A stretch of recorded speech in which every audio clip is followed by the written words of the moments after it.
Hello class six, this is Ruchi and welcome back to this channel. बच्चे, आज इस video में हम स्टार्ट करने वाले हैं अपना एक और नया concept which is labelled protector.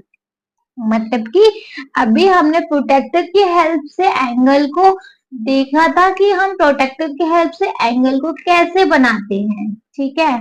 अच्छा, लेकिन वो कौन सा प्रोटेक्टर था बच्चे की? अनलेबल्ड प्रोटेक्टर, जहां पे कि कोई नंबरिंग नहीं होती हमारे पास, ठीक है। अच्छा, अब हम यहाँ पर जानेंगे बच्चे, ये प्रोटेक्टर मेनली आपको हर एक शॉप पे अवेलेबल होता है। अब हम देखेंगे लेबल्ड प्रोटेक्टर, जहां पे कि हमारे पास नंबरिंग भी होती है, ठीक है। अच्छा, सबसे पहले हम एक लेबल्ड प्रोटेक्टर को जान लें कैसा होता है। देखो जी, यहाँ पे देखो, नीचे की तरफ होते हैं 0 से 180 तक नंबर चल रहा है एंड ऊपर की तरफ 0 से अगेन 180 तक नंबर चल रहे हैं, ठीक है। तो अगर मैंने एक एंगल बनाया, देखिए बच्चे, मैंने यहाँ पे दो एंगल्स बनाए, ठीक है। दो एंगल्स बनाए, अगर मैं इनको मेजर करूं तो मैंने आपको लास्ट वीडियो में बताया था कि जो इसका वर्टेक्स है ना, वो रखा जाता है हमारे इसके सेंटर पे, ठीक है। तो इसका सेंटर ये गया, और ये जो हमारी लाइन है ये हमारी टच होती है इस बेस लाइन से, मतलब इस जीरो वाली लाइन से टच कर लेंगे वर्टेक्स सेंटर पे, और जीरो वाली लाइन से इसको टच कर लेंगे। कर लिया जी, ठीक। अब देखिए बच्चे, ये जो लाइन है हमारी कहाँ जा रही है? ये जा रही है 50 और 130 के बीच में, है ना। ये तो 50 या 130, अभी मैं आपको बताऊंगी कि आपको यहाँ से 50 चूज करना है या 130 चूज करना है, ठीक है। तो मैं कहूंगी बच्चे, ये एंगल है मेरा 50 डिग्री का। क्यों है बताऊंगी। 50 को टच कर रहा है तो 50 डिग्री का, अगर ये बीच बीच में टच करते ना तो 50 के बाद क्या 55, 55 के बाद क्या 60, इस टाइप से होता, ठीक है। ये एंगल है हमारा 50 डिग्री का। क्लियर? मैम, इधर आपने 130 क्यों नहीं लिया? यहाँ पे तो 130 भी था, है ना।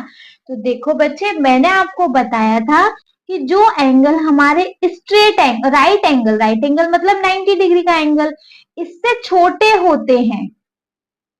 मतलब कि जो एक आर्म है और इसी के पास ही आसपास ही हो ये आर्म, है ना, तो उसको हम बोलते हैं एक्यूट एंगल। और एक्यूट एंगल कैसे होते हैं बच्चे? जो 90 से छोटे होते हैं, है ना। आपको दिखाई दे रहा है यह स्ट्रेट होगा 90 डिग्री, ये जीरो है, 90 से छोटा एंगल है, तो इसीलिए बच्चे हमने यहाँ पे 50 यूज किया रेदर देन 130, ठीक है। अगर यही एंगल थोड़ा ऑब्ट्यूज की तरफ जाता है तो हम यहाँ पे इसका 130 डिग्री का एंगल ले लेते, ठीक है। अगर ये 90 से बड़ा की तरफ एंगल जाता है तो, ठीक है। चलो यहाँ देख लेंगे, यहाँ इस निब को वर्टेक्स पे लगाएंगे, इस रे को जीरो पे लगाएंगे, यहां से देखेंगे बच्चे, यहां भी बच्चे 50 और 130 जा रहा है। यहां कौन सा एंगल लेने वाले हम? 50 लेंगे या 130 लेंगे? बच्चे, मैं यहाँ यूज करूंगी यहाँ भी 50। क्यों मैम? आपने उधर भी 50 लिया, इधर भी 50 लिया। देखो बच्चे, ये हमारी रे और ये है हमारा 90 डिग्री का straight right angle. Right angle से छोटा नहीं है ये, राइट एंगल से इधर की तरफ जाता है, ये जीरो की लाइन है, ये 90 की लाइन है ना। 90 डिग्री का एंगल, ये 0 डिग्री का एंगल। अब 0 से 90 के बीच में जो एंगल बन रहा है बच्चे, वो कौन से एंगल्स होते हैं? Acute angle. इसलिए हम यहाँ 0 से 90 के बीच वाला एंगल लेंगे। अगर यही एंगल, देखो एक और एंगल बनाती हूं मैं यहाँ। देखिए बच्चे, मैंने अब यहाँ पे दो टाइप के और एंगल बनाए। क्या करना है? वही मेन चीज, अपने इस सेंटर पे, इस वर्टेक्स पे अपना इस प्रोटेक्टर का सेंटर रखना है। इस रे पे भाई जीरो को रखना है, मतलब 0 डिग्री का एंगल। अब देखो ये कहाँ जा रहा है, ये तो बच्चे अगेन 50 और 130 पे जा रहा है, ठीक है। अब हम यहाँ 50 लेंगे या 130? देखो ये जीरो है ना, जो हमारी फर्स्ट रे है वो जीरो पे रखी रहती है। यहाँ से हमारी स्ट्रेट लाइन 90 की हो गई, मतलब राइट एंगल यहाँ 90 का बन गया। 0 से 90 के बाहर जा रहा है, मतलब ऑब्ट्यूज एंगल, है ना। और 90 से अगर ये बड़ा एंगल है तो 50 लेंगे या 130 लेंगे? तब हम यहाँ लेंगे 130 डिग्री का। देखो इस एंगल में और इस एंगल में फर्क है ये नहीं, यहाँ भी 50/130 लिखा हुआ था, यहाँ भी 50/130 लिखा हुआ था, लेकिन हमने यहाँ से 50 लिया क्योंकि ये 90 से छोटा एंगल है, और हमने यहाँ पे बच्चे 130 चूज किया क्योंकि ये 90 से बड़ा एंगल है ना।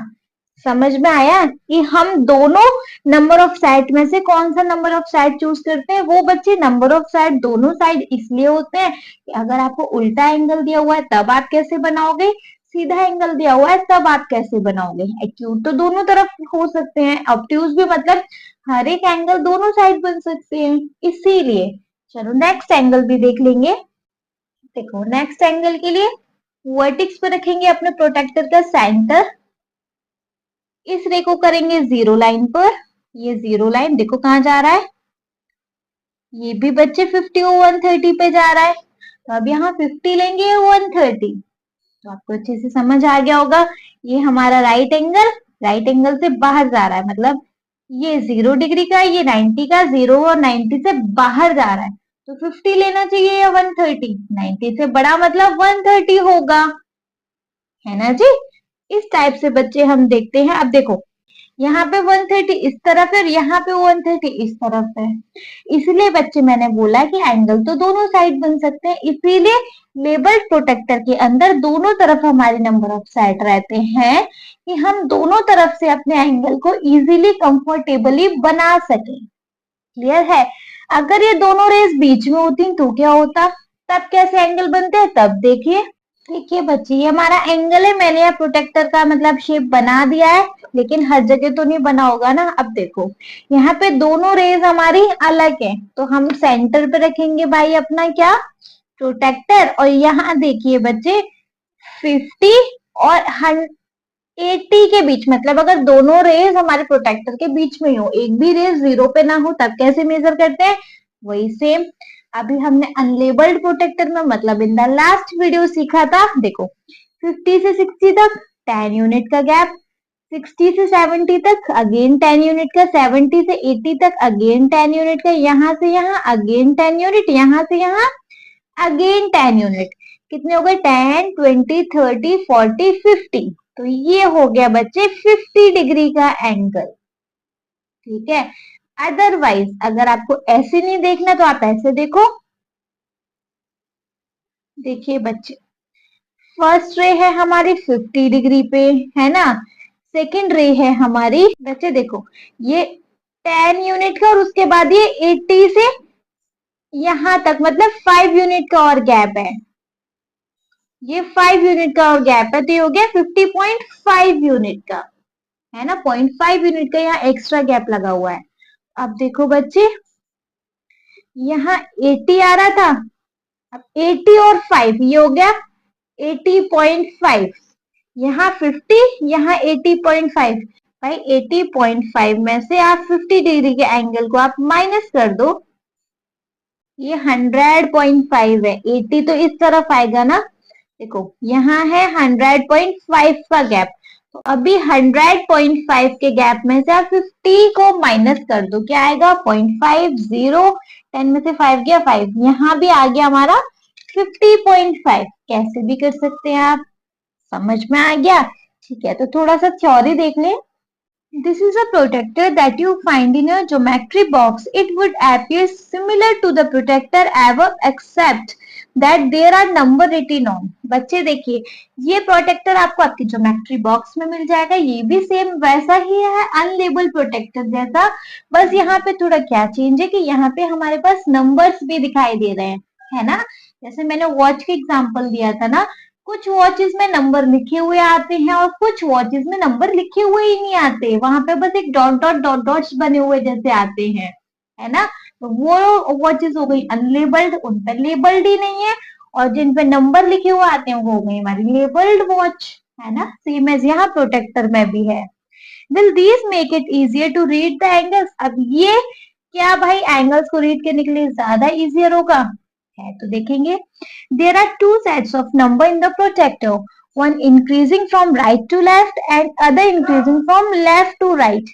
देखिए बच्चे यहाँ पे दो सेट्स ऑफ नंबर होते हैं, एक लेफ्ट से राइट की तरफ इंक्रीज हो रहा है और एक राइट से लेफ्ट की तरफ। Clear. Why does it include two sets of number? भाई दोनों तरफ सेम सेट्स ऑफ नंबर कैसे हैं देखेंगे. Name the different angle in a figure and write their measure. देखो यहाँ पे हमारे पास कुछ एंगल्स दिए हुए हैं, इनको आपको मेजर करना है. जैसे did you include angle such as TOQ. अगर हम यहाँ पे TOQ देखें तो TOQ के बीच में बच्चे कितना गैप है, या तो आप ऐसे देख सकते हो, अदरवाइज मैंने आपको बताया था कि आप इनके एंगल मार्क कर लो कि दोनों कितने कितने डिग्री के एंगल पर हैं और फिर उस बड़े में से छोटे को माइनस कर दो, है ना. अदरवाइज आप यहाँ पे यूनिट काउंट कर सकते हैं.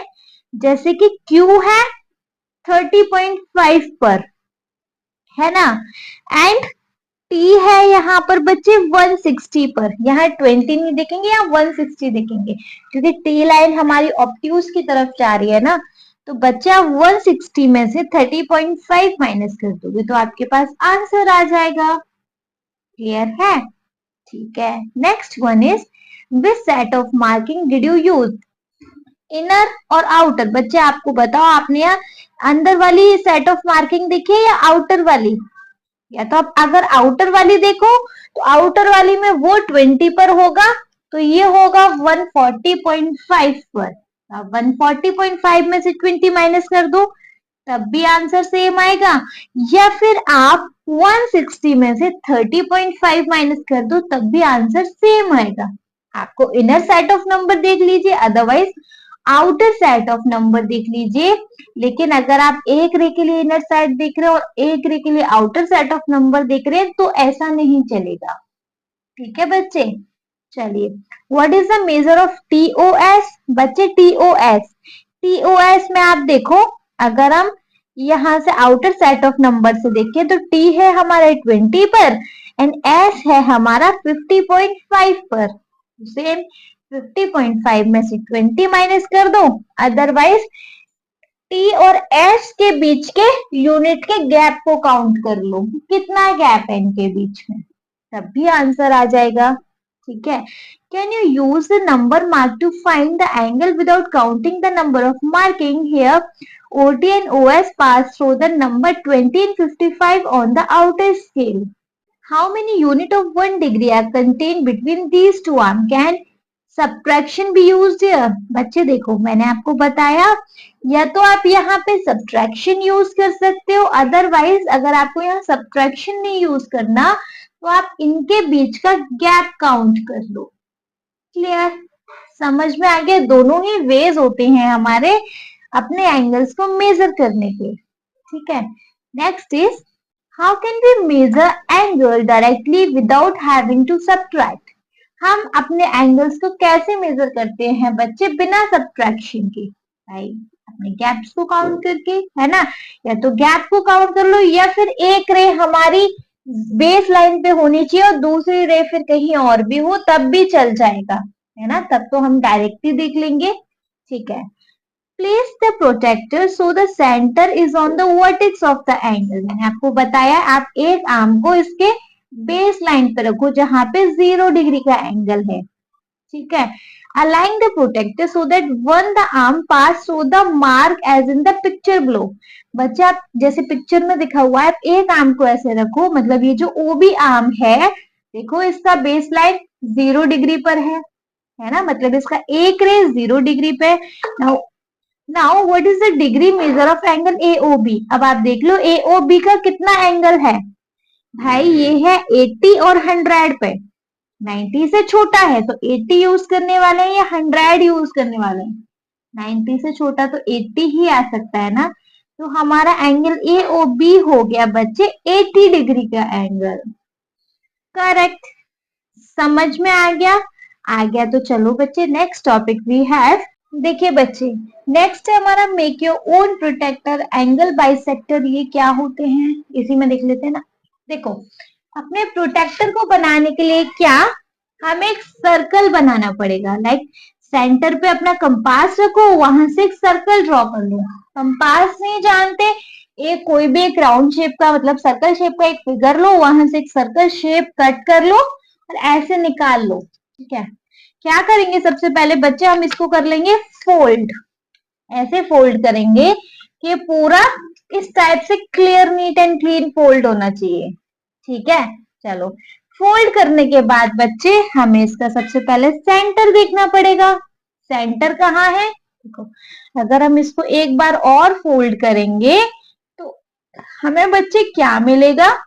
एक और फोल्ड हुआ है, मतलब बीच में होता है सेंटर, है ना? तो ये है हमारा सेंटर। क्लियर?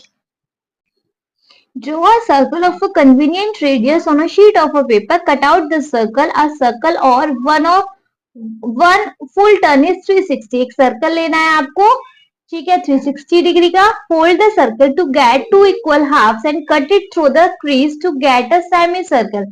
भाई इसको फोल्ड करो ऐसे, और इसको आप ये वाला पार्ट आप कट कर लो, है ना? मैं कट नहीं कर रही हूँ, मैं इसको ऐसे फोल्ड करके आपको इधर अब दिखा दूंगी। Right 0 in the bottom, right centre of the semi circle. ठीक है, आपको यहाँ लिखना है 0 डिग्री, ये है हमारा 0 डिग्री का। या तो आप यहाँ लिख लो या फिर आप यहाँ लिख लो, कैसे भी लिख लो। मैं यहाँ राइट साइड में लिख रही हूँ, मतलब एक सेट ऑफ नंबर ही आपको दिखा रही हूँ, है ना? जो सेट ऑफ नंबर इधर से चलते हैं वही set of number left to right भी चलते हैं, बात एक ही है। ठीक है, चलो ठीक है।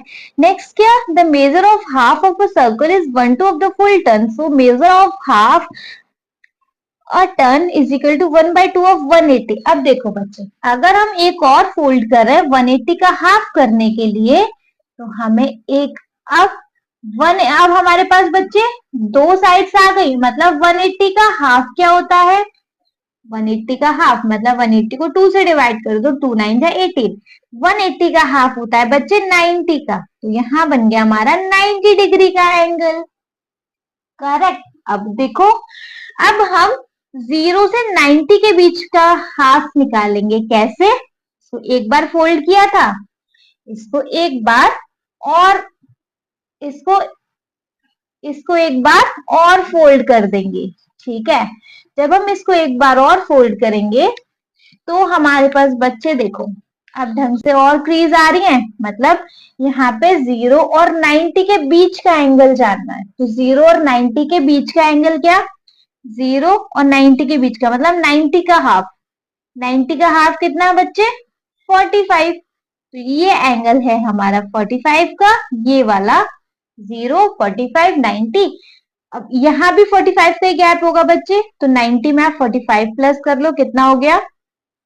5 9 10 11 12 13। ये हो गया बच्चे 135 का। करेक्ट। अब हम और भी कर सकते हैं कि 0 और 45 के बीच का हाफ निकालना है, मतलब इन सबके बीच का भी हम हाफ निकाल सकते हैं। अगर हम इनके बीच के हाफ देखेंगे बच्चे, तो एक और बार हमें फोल्ड करना पड़ेगा इसको। एक बार और फोल्ड करेंगे अगर हम, तो देखिए जी हमारे पास और क्रीज लाइन भी आ जाएंगी। अब 45 और 0 के बीच का हाफ क्या बच्चे? 45 को 2 से डिवाइड कर दो, 2 2 जा 4, 2 2 जा 4, 2 5 जा 10, आएगा 22.5। ये एंगल है हमारा 22.5 का। अब या तो आप 90 और 45 के बीच का हाफ निकालो, अदरवाइज सब में 22.5 को प्लस कर दो। 45 के बाद 22.5 कितना हो गया? 5 7 6, ये हो गया बच्चे 67.5। यहाँ ये 22.5 करेंगे तो 90 आ गया, यहाँ 90 में 22.5 करेंगे तो ये आ जाएगा बच्चे 0.5 2 9 10 11। ये आ गया बच्चे 11 2.5 मतलब 112.5। अब यहाँ 135 में 22.5 प्लस कर लो, तब हमारे पास आएगा बच्चे 751। ये आ गया 157.5।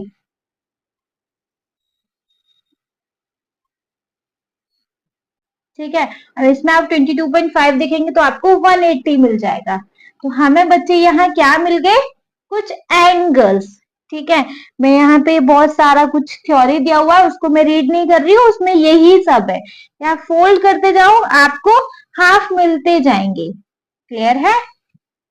ठीक है, नाउ नेक्स्ट एक कंसेप्ट और है बच्चे यहाँ पे, एंगल बाइसेक्टर। पहले थ्योरी देख लें, आफ्टर देन मैं इसको ओरली समझाती हूँ आपको। At each step, we folded in halves. This process of getting half of a given angle is called the bisecting the angle. The line that bisects a given angle is called the angle bisector. Identify the angle bisector in your handmade protractor. Try to make different angle using the concept of angle bisector through folding paper. देखो बच्चे, angle bisector क्या? Let's suppose मेरे पास एक angle है, ये हमारा 0 पे base line, ये सेंटर पे रखी हुई है, लेट सपोज ये 40 पे जा रही है, तो ये 40 डिग्री का एंगल है ना। अब बच्चे एंगल बाइसेक्टर क्या होता है? लेट सपोज बच्चे मैंने इस वर्टेक्स से इक्वली एक लाइन पास आउट करा दी, है ना। ये जो लाइन है इसका नाम O है, इसका नाम A है, इसका नाम B है और इसका नाम है C। मैंने बोला बच्चे कि ये जो मेरी ओसी लाइन है ना, इस एंगल को बाइसेक्ट कर रही है। तो बाइसेक्ट का मतलब होता है बच्चे इक्वली पार्ट्स में उसको डिवाइड कर देना, इक्वल डिवाइड कर देना। मतलब बच्चे इस लाइन ने, इस ओसी लाइन ने मेरे इस एंगल को, 40 डिग्री के एंगल को इक्वली डिवाइड कर दिया। मतलब इतना एंगल ये इक्वल है, इतना एंगल हमारा ये इक्वल है, ठीक है। अभी कितना कितना एंगल हो गया? 40 का एंगल था, इक्वली डिवाइड मतलब दो पार्ट्स में कर दिया तो 2 2 जा 4, ये हो गया 20 डिग्री का एंगल AOC का, और इस COB हो गया 20 डिग्री का एंगल। मतलब ये जो OC लाइन ने इस एंगल को बाइसेक्ट किया है उसको हम बोलते हैं बच्चे एंगल बाइसेक्टर। हाफ कर दिया हमारा एंगल, है ना। अभी हमने जब ये पेपर का प्रोटेक्टर बनाया था वहां भी देखा था एंगल्स को हम हाफ करते जा रहे थे क्रीज लाइन से। तो वो क्रीज लाइन बच्चे क्या थी? हमारी बाइसेक्ट कर रही थी हमारे एंगल को, ठीक है। वो होता है हमारा बच्चे एंगल बाइसेक्टर। क्लियर है? समझ में आ गया ये कंसेप्ट? आ गया तो बच्चे नेक्स्ट है हमारे कुछ फिगर इट आउट, उनको हम लिखेंगे in the next video. Clear? I hope बच्चे आपको ये कंसेप्ट अच्छे से क्लियर हो गया होगा।